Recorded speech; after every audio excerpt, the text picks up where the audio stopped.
UFC Noche just ended where Diego Lopez put Gene Silva through the ringer and finished him in the second round to hand Gene Silva his first loss in the UFC.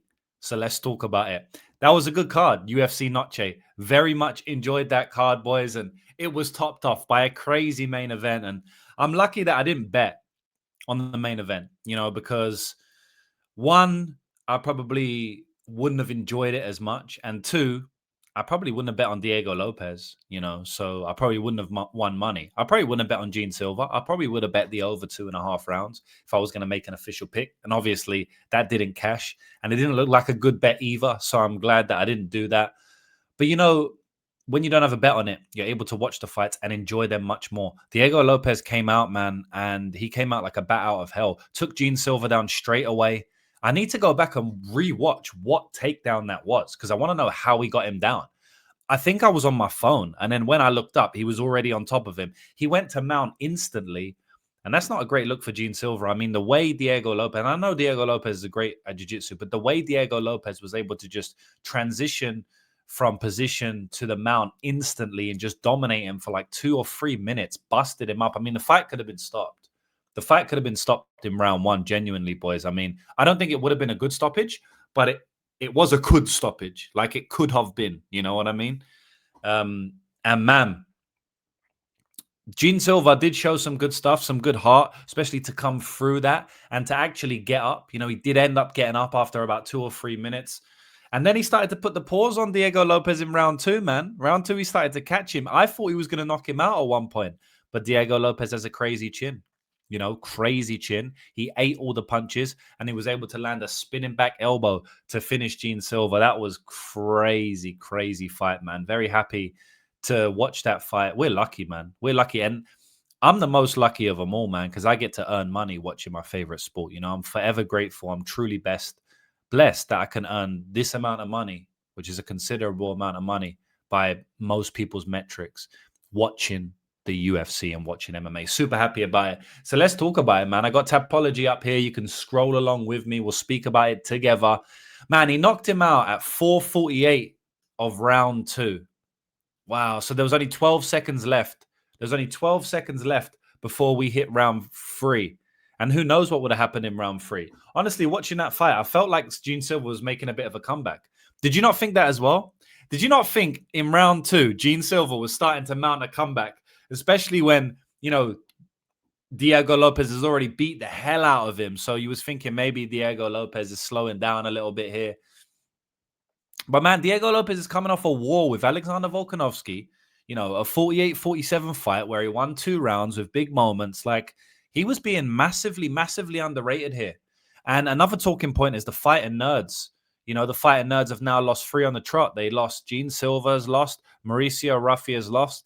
And Kai Bahayo has lost, Carlos Prates obviously got a big win recently, but he did lose against Ian Gary. So at one point, these guys were undefeated in the UFC. And now not when I say at one point, 6 months ago, 6 months ago, these guys were undefeated in the UFC. And now every single one of them has tasted defeat. That's why we love MMA. That's why you can never be too hyped or too hot on one specific fighter, and especially one specific fight team, because the tables turn all the time. And that's what allows us to bet on Diego Lopez at plus 200. And that's what allows us to bet on Benoit Saint Denis at plus 175. It's when you fade the hype, And speaking about betting, we had another winning event today. All the VIPs cashed out. We won like 2.5 units. So it wasn't a massive week, but man, I'm happy to be in the green. We bet on David Martinez in the co-main event. We're going to speak about that in a minute. We won on Contender Series last week. We're on a 4-week winning streak now. We haven't lost a week in 4 weeks. Next week's going to be our 5th winning week in a row.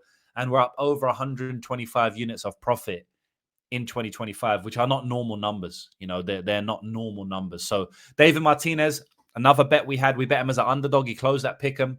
He went to war with Rob Font to some degree. I mean, it wasn't necessarily a war because a real war was Diego Lopez versus Gene Silva, but that was still a great fight, man. That was still a great fight. And I think what we'll do is we'll go through all of the fights and then, the main fights, the most talking point fights. And then we'll speak about who they're going to match up with after. because I'm definitely excited to speak about that. But yeah, Martinez and Rob Font was a great fight, man. Martinez showed that he was on this level, because obviously going into that fight, Rob Font was seen as at a much higher level, or seen competing at a much higher level. Sorry, I got something in my mouth. Than someone like David Martinez. But man, just because you've not fought on that level before doesn't mean you can't make it at that level and you can't mix it on that level. In fact, a lot of these guys haven't shown the level before, but they can make it at that level. Alden Coria, we're going to speak about him later. He came in and took on Alessandro Costa in his UFC debut and showed that not only he belonged there, but that he was better than Alessandro Costa, who is a pretty good fighter in a division, top 25 fighter in a division, man. So just because we haven't heard of these guys or they haven't done it at the level before doesn't mean that they're not worthy of that level. And David Martinez proved that today. David Martinez proved that to everybody today. Going into that fight, he was an underdog. A lot of money came on him, sharp money that I also, bet on him. But, people were thinking like it's too big of a step up in competition. Rob Font's been there, done that. But David Martinez showed levels there. He showed he was on the level. And man, he was cracking Rob Font with some big shots. And I'll tell you something now, boys. A lot of people wouldn't have seen the amount of shots that Rob Font took. A lot of people wouldn't have seen the amount of damage that Rob Font took because he played it off well. There was one point where his feet almost completely gave out on him. And I feel like no one really noticed how bad of a wobble that was. David Martinez could have easily got the stoppage in this one. David Martinez could have easily got the stoppage here. But Rob Font, that guy, you can't stop him. You can knock him down a million times, but you can't stop him. And I was actually celebrating the win. So I didn't see the referee in at the end. But I've been told that the referee didn't stop the fight, or he should have stopped it earlier, or he let the fight go on 5 seconds after the round ended or something like that. I didn't actually watch it because I was recording myself with my phone. Boys, if you guys don't know, on Twitter and social and Instagram, follow me on there if you haven't. I get my phone like that. And when I win a bet, I'll do like a recording of the screen in the background and me talking like, yeah, Martinez is going to cash. So I was doing that, because I knew he was going to cash the decision. And then he hurt him. So then I started going crazy, like, oh, damn, he's going to finish him. That's my boy. Come on. And then obviously, the fight went to a decision. But yeah, I need to go back and rewatch that. Let me know in the comments what happened there because people are telling me. But yeah, man, David Martinez is the man, David Martinez is the man. I think he's a real prospect in the bantamweight division. He's going to be ranked now. Like, who is he going to fight now? I don't really know, but we're going to speak about that after. Rafa Garcia versus Jared Gordon. Boys, there's something to talk about here. And I'm going to tell you why. Jared, and I'm going to find this for you so we can look at it together. Jared Gordon, right, came into the fight after being hit by a car the day before the fights. The bro got hit by a car. Not a car crash, but hit by a car. The day before the fights. He's actually deleted it now. Has he deleted it? Yeah, so that has been deleted. That comment has been deleted, so I can't even show you guys that. I actually screenshotted it on my phone, but my phone's there. But yeah, so Bilal Muhammad tweeted out after the fight. Look, I'm on Bilal Muhammad's Instagram, Twitter now, but I can't find it. But Bilal Muhammad tweeted after the fight, right, that Jared Gordon got hit by a car. Got hit by a car the day before the fight. And then he comes into the fight with a knee sleeve, right? So he injured his knee by getting hit by the car. Comes in with a knee sleeve and looks super slow, way slower than usual, and ends up losing the fight in a 50-50 fight. In my opinion, that was a great performance by Jared Gordon, considering that he had an injured knee and he got hit by a car. That was actually a great performance. When I was watching, I was like, this is a bad performance from Jared. But now I know what I know. That's a great performance. I actually bet on Jared, which is really annoying. I put him out on one of my videos, Hammer of the Week. Very annoying. The first time I ever did a Hammer of the Week video. And he loses. But I won on the event, so I don't give a hell about one video, because I had like 15 bets on the card. So yeah, if you did watch the Hammer of the Week video and it didn't cash, sorry. But that's why you have to sign up for the VIP and get all of my bets, not just follow one bet. If you want to continue to follow one only bet and guess the others I have, fair enough. But Jared Gordon, in my opinion, actually showed a good performance considering the circumstances. But it is annoying because the line moved massively. The betting line moved. Jared Gordon was like a minus 250 favorite, which is a big favorite. And then before the fight, he went to a minus 150 favorite, which is a small favorite. So it's like he changed massively because the inside information of Jared Gordon being hit by a car and Jared Gordon being injured leaked. And so people in the betting scene knew that, and then they bet on Rafa Garcia. If I knew Jared Gordon got hit by a car yesterday, I would bet all my bankroll on Rafa Garcia. I'd bet all my money on him. So it's kind of unfortunate that I didn't know. But that's the game, isn't it? That's the game. But yeah, not much to say about that one, boys. I mean, I don't really care too much about that fight. Like, yeah, it was a decent fight, whatever. Good finish in round 3, but yeah, it was marred by the injury. Kelvin Gastelum fight, again, another fight I don't care too much about. Bet on Kelvin Gastelum in that one. Cashed on that one, but I don't think it was necessarily a great bet, even though I cashed it. I thought Kelvin was going to knock him out in round 2. The main talking point of this fight is Kelvin coming in overweight. I mean, he's at middleweight and he comes in 5 pounds overweight. It's pretty embarrassing, to be honest, but is what it is, man. Like I said, I don't care about this fight. I don't care about who they're going to fight next. I got nothing to say about that one, lads. Alexander Hernandez against Diego Ferreira. Alex is on a bit of a roll now, man. Alex is on a bit of a roll. He got a knockout over Chase Hooper. Now he's got a knockout over Diego Ferreira. And before that, I know he knocked out Beneil Dariush. But outside of that, yeah, he got some stoppages, but they was against bums. Or they was against fighters who are not very good. Like he was knocking out Chris Grutzmacher and people like that. Now he's actually knocking out Diego Ferreira, Chase Hooper. Like these are decent wins. I will say that Diego Ferreira, I don't want to say looked his age because he looked decent in that fight. Like I felt like he took round 1. I feel like Alexander Hernandez lost round 1.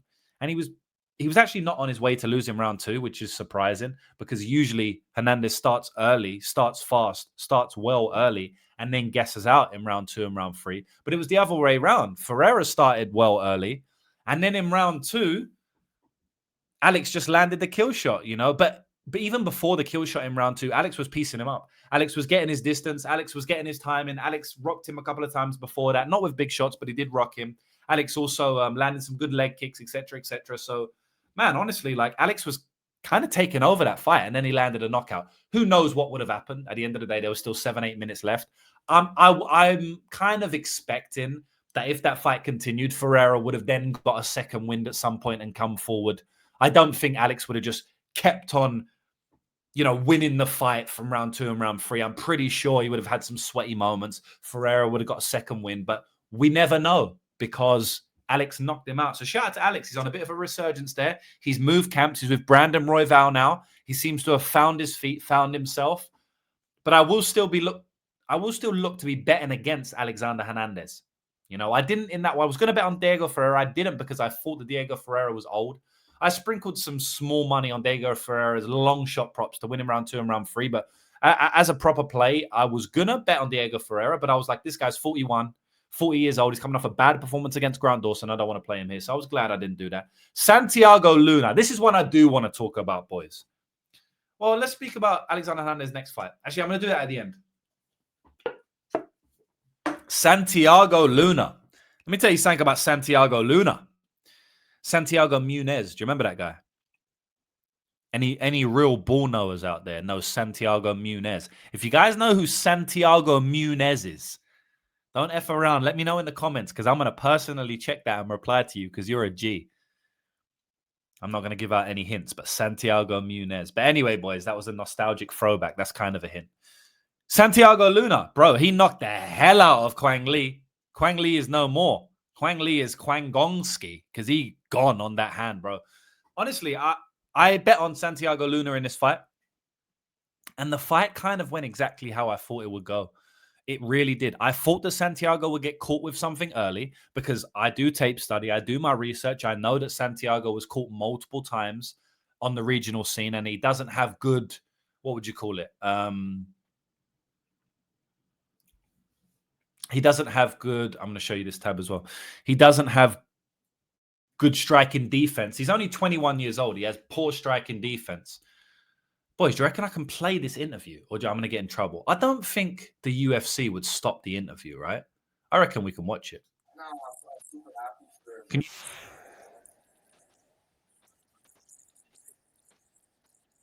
This guy's 21, bro. He looks way older. Look at his face.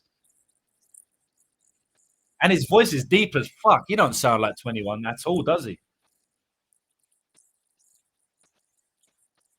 Anyway, yeah, shout out to Santiago Luna, man. Border Boy. His nickname is Border Boy, which is absolutely insane. Border Boy, what? Because he's born on the border. Like, that's kind of a crazy nickname.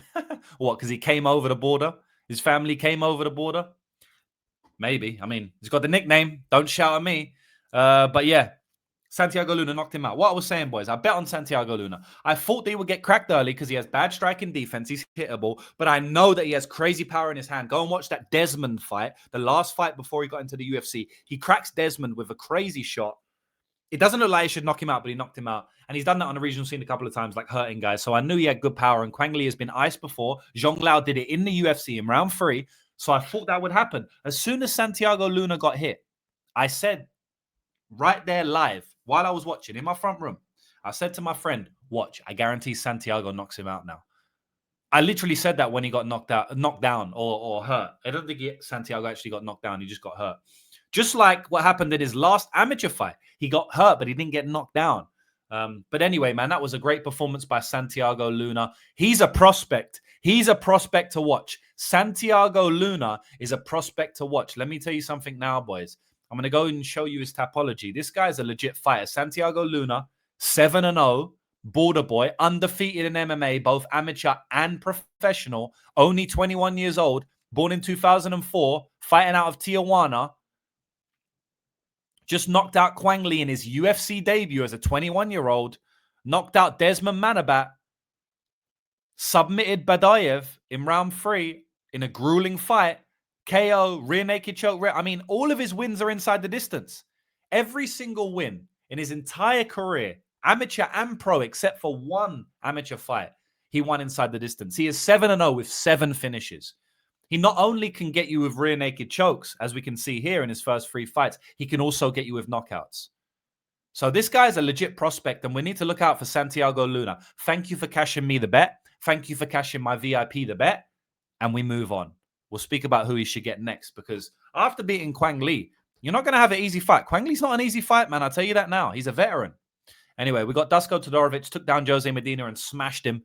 I bet on Dusko Todorovic. We bet on Dusko Todorovic. We also bet on Dusko to win inside the distance. So that was an easy outcome there. One thing I will say is Dusko's head movement looked bad. He looks slower than he usually does, which is saying something. And I feel like Dusko's going to get brutally knocked out soon.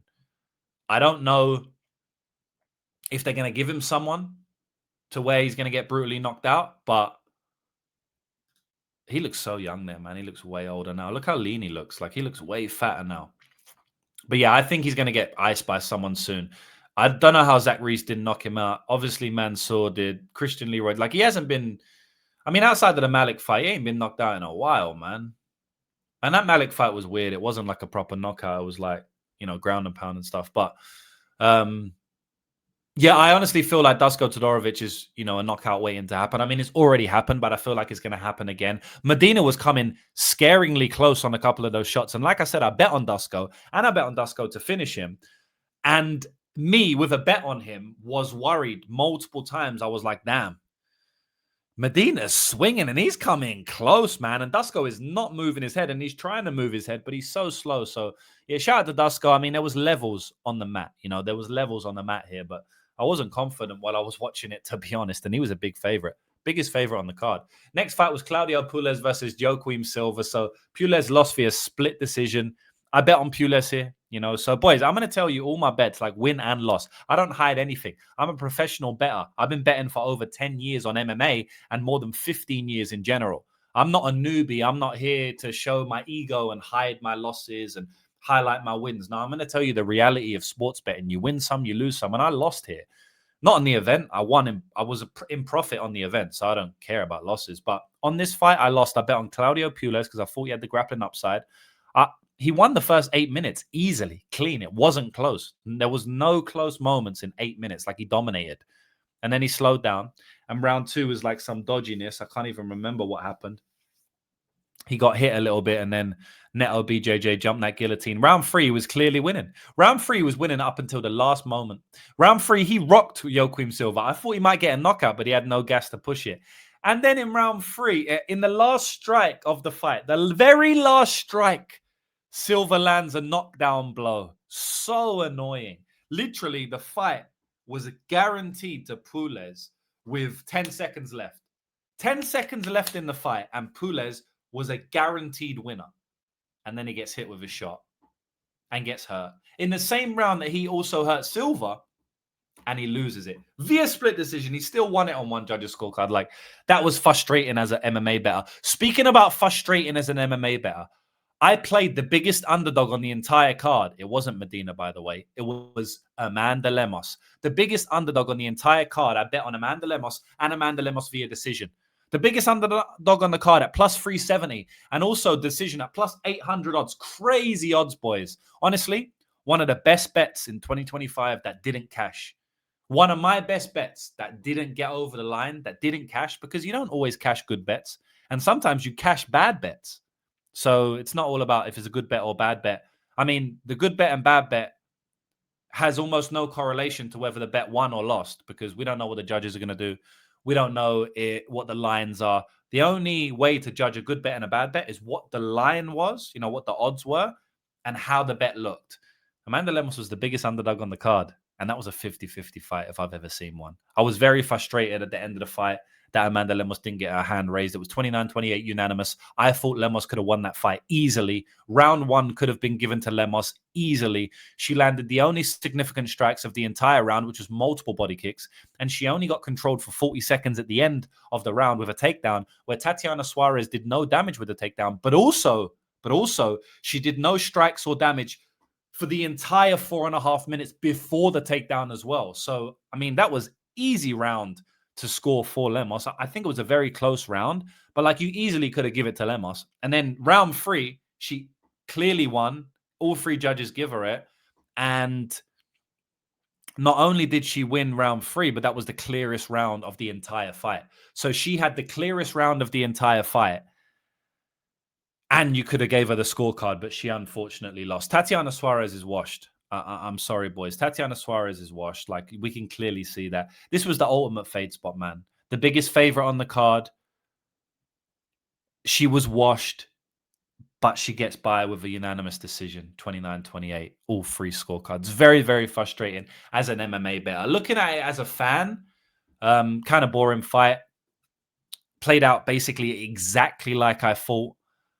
So again, as a bettor, very annoying to not cash when the fight literally plays out exactly like you thought it would. But it is what it is, boys. You won't keep going on about it. You win some, you lose some. I won this week, so I can't complain. But yeah, I do think Tatiana Suarez is washed, boys. I think she's a shell of her former self. I think she used to be way better. And I think clearly we saw massive athleticism regression from her, and she's going to be line minus 110 in the next fight, but she was just line minus 450 in this fight, and we almost got her. I'm going to move on, boys, before I start crying. Jesus Aguilar versus Luis Gurule. Yeah, I mean, not much to talk about. Jesus Aguilar is a dog. He pushed the pace. He deserved the win. Luis Gurule, feel like he could have won the fight, but he didn't. It was a big favorite as well on this card. I know a lot of people that bet Luis Gurule. I didn't bet Luis Gurule. I just felt like, he was the older guy coming off a brutal knockout. No wins in the UFC, way less UFC experience, way less high-level experience. Jesus actually has multiple wins in the UFC. Like, I don't understand how he was such a big favorite. So I just passed on the fight overall. I thought Luis was going to win a decision. And yeah, he ended up losing, clearly. He got hurt a couple of times. Luis is really good, like skill-wise, but he doesn't have any power.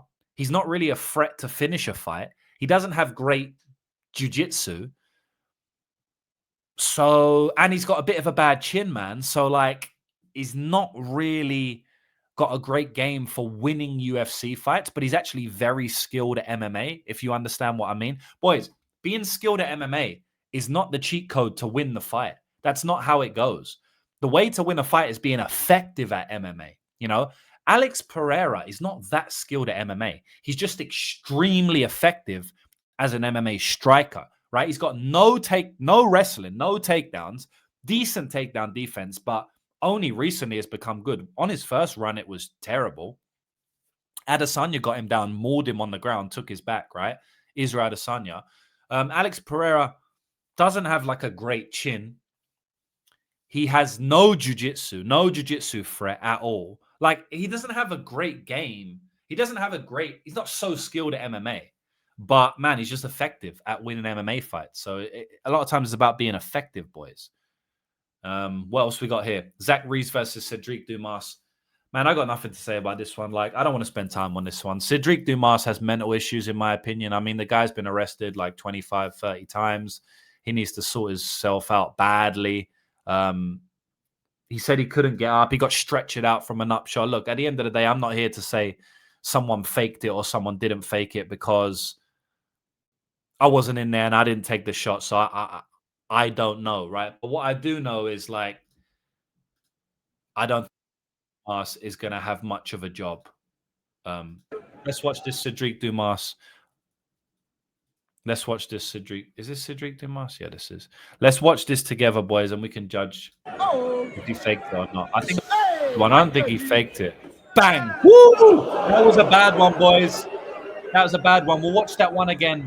But that one was a bad one. I'm not gonna lie. That one was a bad one. I'm not gonna lie. I think he definitely got kicked in the balls. Let's watch it again and listen to it. I don't know if you can hear it. Hear the cut. It's coming now. That was bad. I'm not going to say fake. I mean, he definitely got hit in the cup. Did he exaggerate a bit? Did he think he was going to get a win? Did he need his win bonus? Yes, but now it's a no contest. He doesn't get his win bonus. I don't have anything to say about that one. That was just a stupid fight, man. I mean, that fight in general was just stupid. Alden Coria, this guy is legit. I want to speak about this guy a little bit, boys. I know a lot of you probably don't watch the early prelims, but you need to get to know. Early prelims, we bet on Alden Coria. Again, he was at one point the biggest underdog on the card, but he swapped. So he closed about plus 280. We bet on him at plus 300, and he looked like the favorite in the fight. He looked like the favorite, ended up finishing him in round 3 after winning the first 2 rounds. He was up 2-0 on every judge's scorecard going into round 3, and then he gets a finish. Alden Coria is a legit fighter, man. He is here in the flyweight division to cause some problems. I like Alden Coria to be ranked in the top 15 within the next 12 months. I think he's around that 10 to 15, range. He's a very good fighter, man, in the world. He's top 15, 20, top 20 fighter in the world right now, in my opinion. Very, very good fighter. And, man, to cash him as a plus 300 underdog for me and my VIP, making his UFC debut, it felt very good, boys. It felt very good. And, yeah, I mean, not much to say. I mean, he kind of just outskilled Alessandro Costa everywhere. He was put in a bad position at one point. He was out grappling him for 3 minutes, and then he got slammed on his back, German suplex, and then he got his back taken and put in a rear naked choke instantly. I don't like that. But Costa has good BJJ, so I'm not going to shout against him. At the end of the day, he weathered the storm, and he come back and he got a finish. So shout out to Alden, man. And someone who didn't make a good UFC debut was Alice Pereira versus Montserrat Rendon. Now, again, hold my hands up. I bet on Alice Pereira there. Definitely a bad bet being 19 years old and making a UFC debut. But we saw what Luna did on his UFC debut at 21 years old. So it's not always about the UFC debut. We saw what Alden Coria did on his UFC debut. So it's not all about the UFC debut. But look, I honestly look back at that fight. I honestly thought Alice Pereira could have won the fight. I mean, it was a split decision. It was a split decision. So someone scored it for Alice. I think you could have easily gave that fight to Alice. I mean, she clearly won round. Was it round 3? Basically, round 2, she clearly lost. But round 1 and round 3 were like extremely close. I felt like she could have won both rounds. But it is what it is. She didn't. She's not a good fighter, but neither is Rendon. I mean, Rendon wins another split decision in a fight she could have easily lost, in a fight that could have been scored against her, and outside of been scoring against her, she could have lost it anyway. That's just a very, very low level fight, boys. We got Daniil Donchenko. I actually didn't watch this one, so I got nothing to say about this one. Donchenko is actually a good fighter, man, and he's improving, and he's only young. Donchenko, some of his regional scene tape, some of his tape before he got into the UFC wasn't very good, but he's 24 years old, man. So he's probably making rapid improvements. I mean, he definitely is making rapid improvements. I know that for a fact that he's making rapid improvements. So, yeah, boys, that was fucking great, man. What else we got going on? So, yeah, now let's look at some of these. Well, I want to now match up who are they going to fight next. Let's look at this, boys. Let's search Google together. UFC Noche. Is there any articles out that we can watch? Any articles out that we can read? What's a good one? Main card results. No, we got that round by round live results. I'll go on this one. Diego Lopez versus Gene Silva. Second round TKO. Yeah, we know that.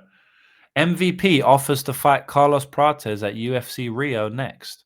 Okay, nice. Carlos Prates versus MVP would be good. But let's get back to what we was doing, which was UFC Noche. And here we go. So, yeah, Diego Lopez defeats Gene Silva by strikes. This was a tense, contentious battle. Yeah, so who's next for Diego Lopez? I mean, he's right back in there with a title shot now.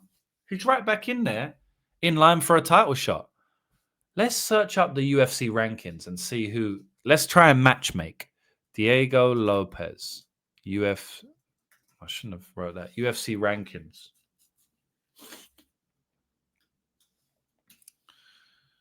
Athlete rankings. Here we go, boys. All right, let's have a look. Athlete rankings. Diego Lopez is in what division? The featherweight division. So it's on the right here. Can you see it? Volkanovski, yeah. So we've got Movsar Evloev and Diego Lopez. And these guys have already fought each other. You know, we got Lerone Murphy, who's here, number 4 in the world. Lerone Murphy's taking on Volk next, right? I think that's fair. We should definitely give him Volkanovski next. But then we got waiting in the wings. Aljo Sterling is there. He's in line. Arnold Allen is not. Brian Ortega's not. Josh Emmett's not. Gene Silva's not. All of these guys, yeah, so all of these guys from literally 5 onwards are out of the title picture. I'm not going to include Yair Rodriguez in there either. So we've got Evloev, Lopez, Murphy, and Aljo Sterling, right? So let's play matchmaker. So we got Volkanovski versus Lerone Murphy. Let's give them that. And then we got 4 fights to make. So I reckon you go. I don't think we can do the rematch between. Can we do the rematch between Lopez and Evloev? And then we give Aljo Yair, but Aljo will kill Yair though, man. He'll just take him down and submit him. But then Aljo's already fought Evloev as well. Aljo versus Lopez would be crazy. You know what I think you do? I think you go Aljo versus Lopez, right? Because I don't think Aljo's done enough for a title shot yet. And I don't think Lopez has because he only beat Gene Silva. He already just had his title shot. So I like to see Lopez versus Aljo for the title. For the number 1 contenders matchup, right? And then obviously before that fight happens, because Lopez just fought now, you do Lerone Murphy versus Alexander Volkanovski soon, right?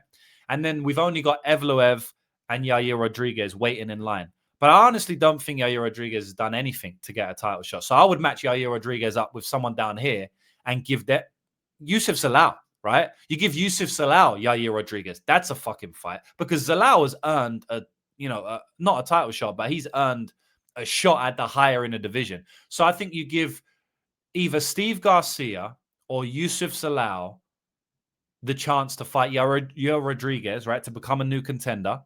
You do Diego Lopez versus Aljo Sterling. Whoever wins that fight fights for the title. And then you do Lerone Murphy versus Volk for the title. And then whoever wins that, you give Lopez, you give Evloev the title shot. Right? So Volk fights Lerone. Winner of that fights Evloev. At the same time those are happening, we got Lopez taking on Aljamain Sterling for the next title shot. Right?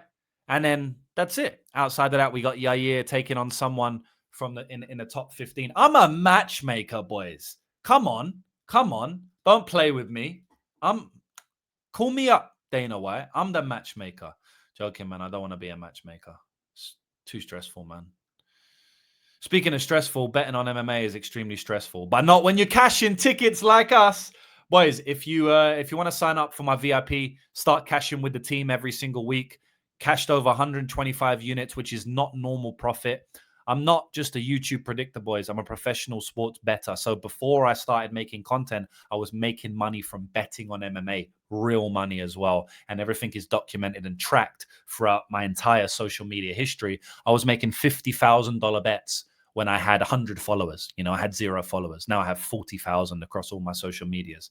So when I had 50 followers, I was betting 50 grand, right? So I'm not a YouTube social media guy. I am now, but I didn't come from that. I came from sports betting. So if you sign up with me, you sign up with an actual sports better, not a YouTuber.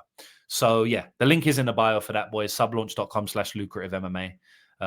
We won this week. We won the last 4 weeks. We're going to continue to win. But yeah, what other fights we need to make? You know what we need to make, boys? You know what we need to make? We need to go to the bantamweight rankings right now. We've done featherweight. Featherweight completed it, mate. We need to go to the bantamweight rankings and see where my boy Rob Font is. He's at 9, but he ain't at 9 anymore. You know who's jumping in there? Fuck, the bantamweight's such a good division, man. But you know who's jumping in there? David Martinez. So David Martinez, let's just say he replaces Rob Font. They're not going to do it like this, but let's just say he's number 9, right? David Martinez, who do you give him? Fuck. So we got Merab taking on Corey Sandhagen. That's a great fight. We got Peter Yan slowly building a win streak. I wouldn't mind to see Peter Yan, Sean O'Malley too. I mean, that was an absolute banger matchup. I wouldn't mind to see Peter Yan, Sean O'Malley too. I would love to see Peter Yan versus Umar Nurmagomedov. I would love to see Sean versus Umar. Honestly, out of those 3, I reckon Peter Yan versus Umar is a great matchup. And whoever wins that fight, give them the next title shot. I'm matchmaking everything now, by the way, boys. Sorry. I know it's not a matchmaking show, but fuck it. Give Umar and Peter Yan a chance to fight, to give them a chance to rematch Merab. Yeah, I'm saying that. I know we got people, you know, like who could potentially fight Merab, but I would like to see the rematch between Peter Yan and Merab, or Umar and Merab. So why don't you just give those two a chance to fight it out for the next in line? I will say, though, the next in line might be, I mean, they might have to fight Corey Sandhagen. Do not think that Corey Sandhagen is an easy matchup for Merab Dvalishvili. But I'll be breaking down that fight for you not too long, guys. A couple of weeks away. I'll be breaking down that fight for you in this very YouTube channel. So if you haven't yet, go and click subscribe. It's free. It takes you 1 second. You could do it now while I'm talking to you. And it helps me out, keeps me motivated to make videos like this and help put money in your pocket from my YouTube videos. So definitely go and do that. Appreciate that, boys. But yeah, let's say my guy, David Martinez, plus 125, cashed us out today. Let's say he takes the place of Rob Font. I mean, you could honestly give him anyone. You could give him Figueiredo to build him up a bit more. I mean, Figgy's a good fight, but I think he's washed now. You can give him Batista in a very, very close and competitive fight. I would like for Batista and Martinez to not get matched up against each other so they could both, you know, continue their rise in the division. I would like Batista and Martinez to fight a Figueiredo, to fight a Marlon Vera, to fight a Song Yadong. You know, I don't want them to fight each other. So I say you give Vera David Martinez. I say you go Latino against Latino. And I say you go Vera versus Martinez, Latino against Latino. You know, we go aging veteran versus upcoming prospect and let them duke it out and see who wins. And if Martinez wins that, he's up here now. You know, he's talking about the Umars, the Sean O'Malley's, the Peter Yans of the world. And then he wins one of those, he's next in line for a title shot. Same with Mario Batista. So yeah, that's what I would do, boys. Santiago Luna, that's one you have to, like, you know, he's a good fighter, but you definitely have to slow down on who you're going to put him up against, because obviously, you know, he's 21 years old. So off the top of my head, I can't think of a fighter who I would put him up against, but it definitely wouldn't be anyone in the rankings. I need the rankings up in front of me to know who's in the rankings. You know what I mean? Tatiana Suarez, who do you give her? Honestly, I don't really care about that. Alexander Hernandez, that's an interesting one. Who do you give Alexander Hernandez now? Do you give him someone in the rankings? I feel like he deserves it, man. He's been on a decent win streak. I know he hasn't looked great in some of those wins, but let's see the rankings. So he's a featherweight, right? So we go back to the featherweight. Let me see if there's anyone like... Oh, yeah, Giga Jacquard. See, we can give Alexander Hernandez Giga. We can give Alexander Hernandez Dan Ige. We can give Alexander Hernandez David Onama. We can give Alexander Hernandez Patricio. We can give Alexander Hernandez, like, anyone from 10 to 15.